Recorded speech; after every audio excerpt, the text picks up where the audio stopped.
Trump বলেছিলেন,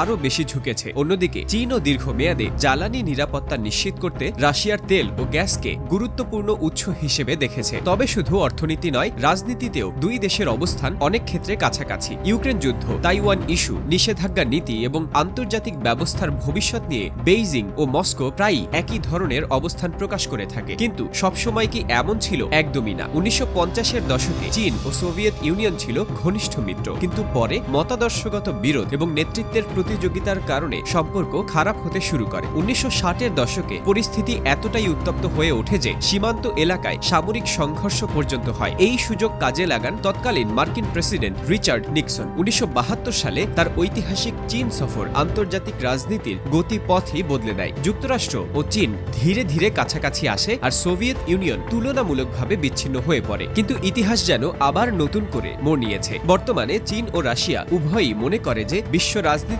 যুক্তরাষ্ট্রের প্রভাব অত্যন্ত শক্তিশালী, ফলে তারা বহু মেরুকেন্দ্রিক বা মাল্টিপোলার বিশ্ব ব্যবস্থার পক্ষে অবস্থান নিচ্ছে। অনেক বিশেষজ্ঞ মনে করেন চীন ও রাশিয়ার সম্পর্ক এখনও আনুষ্ঠানিক সামরিক জোট নয়। দুই দেশের স্বার্থ সব ক্ষেত্রে এক নয়। মধ্য এশিয়া, প্রযুক্তি এবং